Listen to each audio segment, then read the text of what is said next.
Journey of procurement. In this video, I will explain you which you need to know regarding procurement. First, we have to check make or buy analysis. We will do make. First one is make or buy analysis. There is different factor which will decide we will make or we should buy the product. First one is cost. Cost play a great role for make and buy analysis. For example, if we will make in our own workshop, it will cost us less, or if we will buy from outside and it will cost more. First, we will check where to get the product with the less cost. Then we will decide we will make or we will buy. And then second thing is time. Do we have time to make a product, or we will procure the product from outside? For example, if we will make a product in our own workshop, it will take us 6 months. If someone make outside and we will procure it and it will take a 1 month. Time will decide we will make or buy the product. And then third thing is skill. Do we have a skill to make that product or not? For example, we have a welder, we have fabricator, fitter, and for that purpose we need an inspection team, and also we need a HSE team. Do we have a skill to make that product, or we will buy that product? And for that purpose we have a manpower. We have a manpower to do that work, or we will buy from outside. And for that purpose we have a workshop, we have a space, and also we have a machinery for that, and also we can produce a quality product, or we can make a product according to standard, according to the client requirement or not, or we will buy. For example, we decide we will buy the product from outside, and then we will go for a contract type. There is different contract type. If our that depend on the scope. If the scope is fixed, then we will decide which contract we will use. If scope is variable, then we will check which contract type we will use. For example, we are making a house, and in this we know each and everything, how much we are making a room, or in our house how much kitchens are there, or how much washroom are there, or how much terrace or how much lounge are there. Each and everything plan and each and everything fixed, and all the requirements we know. Then we use firm fixed price contract. First one is firm fixed price contract. If each and everything is fixed and we know the requirements, we plan each and everything, then we use firm fixed price contract. And next one is fixed price incentive fee. For example, we are making a building or we are making a big plaza, and during construction some people come and offer us do you give us this building on rent, then I have a opportunity here.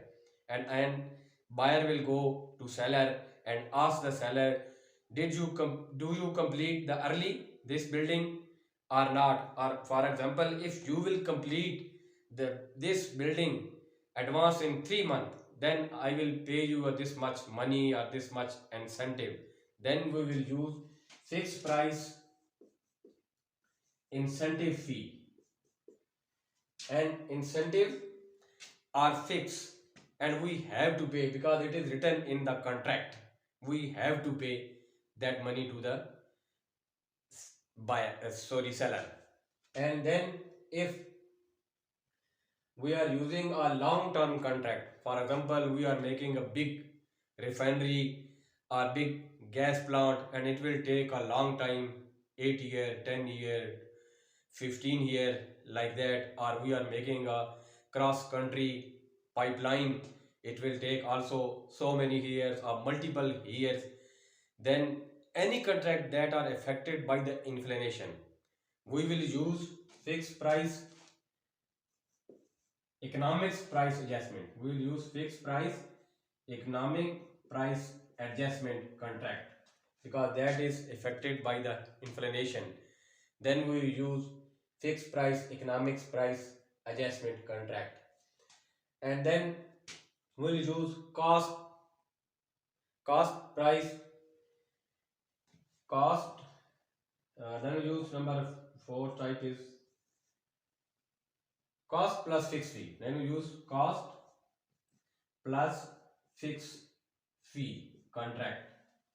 For example, our car is not working and we will go to workshop and explain to mechanic, our car is not working, please check it. And when he will check, he told us this material is damaged, I will replace this material, you will reimburse the money for this material and plus pay me the fixed fee.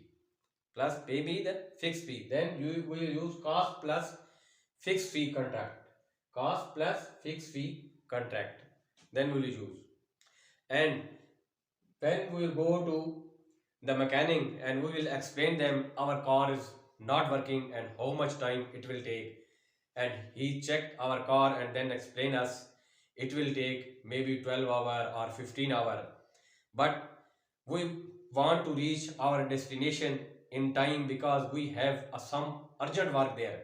If it will take 10 hour or 15 hour, we cannot reach in time our destination and we cannot perform our urgent work. So then we will request to the mechanic and explain them, please do it within 4 hour and we will pay you a incentive fee, we will pay you a extra money. Then we call cost plus incentive fee. Cost plus incentive fee. And then we give a one contract to one organization and they did a very good job and they provide us that product with excellent quality or according to standard or according to requirement. And after when we see that product and we will be very happy to see that product and we will provide them award fee. It's like a tip, it's like a bonus. Then we'll use cost plus award fee. Cost plus award fee. Cost plus award. And then we'll use a if we will rent a crane or we will rent a heavy equipment to do our work, then we will use time and material contract. That is mostly on the hourly basis or daily basis. We will use time and material contract. That is the 7 types. These all types are contract we are using when we are using a predictive life cycle. In agile there is also fixed cost plus fixed fee per user story, cost plus fixed fee per work package, or gradually contract is there. Or in agile we can use any type of contract, customer collaboration or contract negotiation. That is a hint. The in agile can be any type of contract we can use in agile. And then source selection criteria, we will use source selection criteria. Source selection criteria, we have organization process asset, there is we have shortlisted seller or enterprise in environmental factor or internal seller available or external seller available, or we have our past references. We have our past references. For example, we have one seller, he already did the work in previous project with us, or he was our subcontractor and he did an excellent job.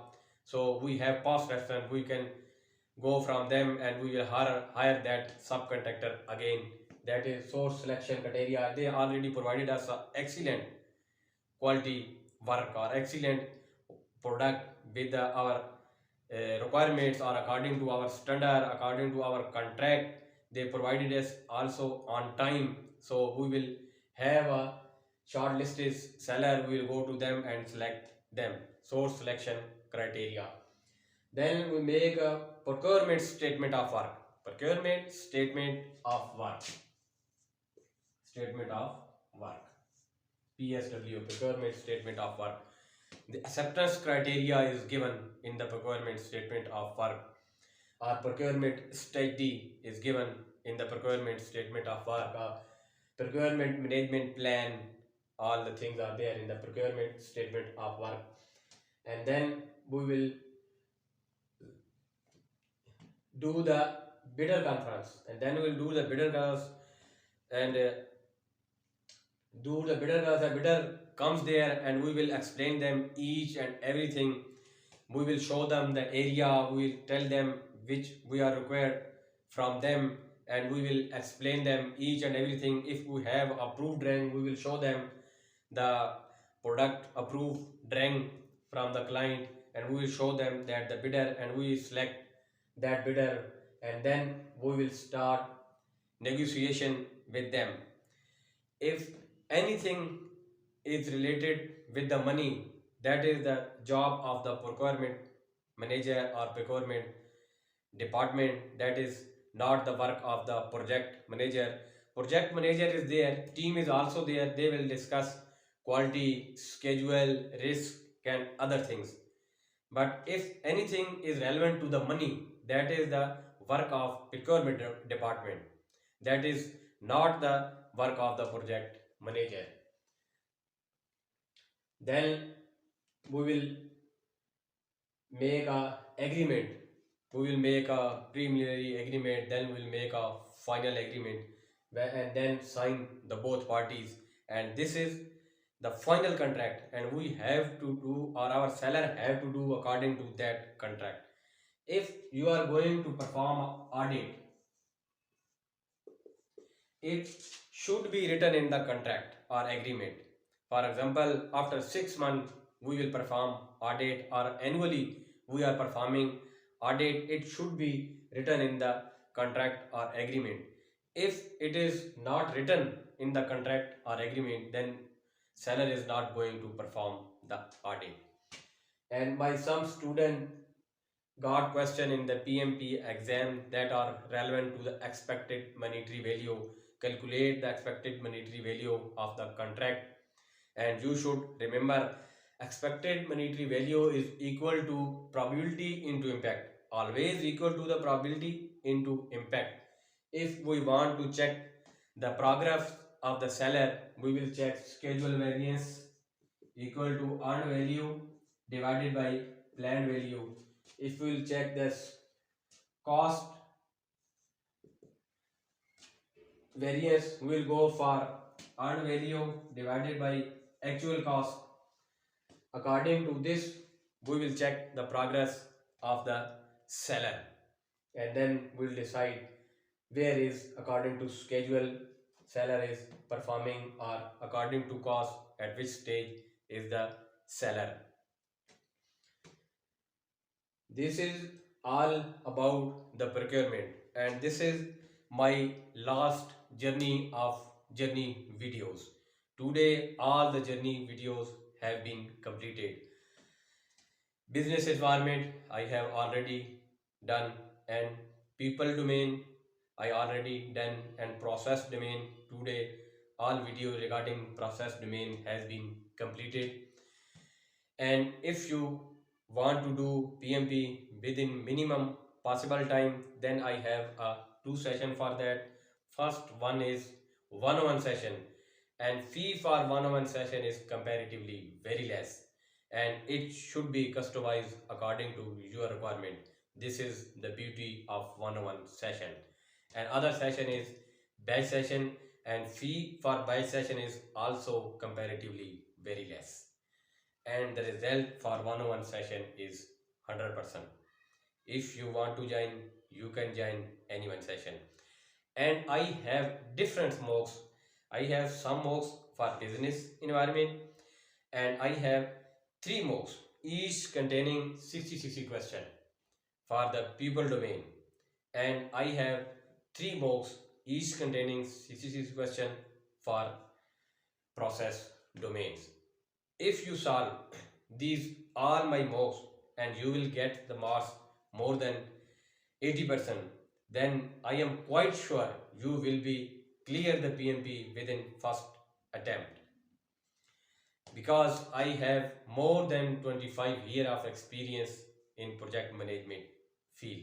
So that's why I am telling you, if you join my training program, and I am the one who is providing also post coaching system, it's mean I am with you till to clear the PMP exam.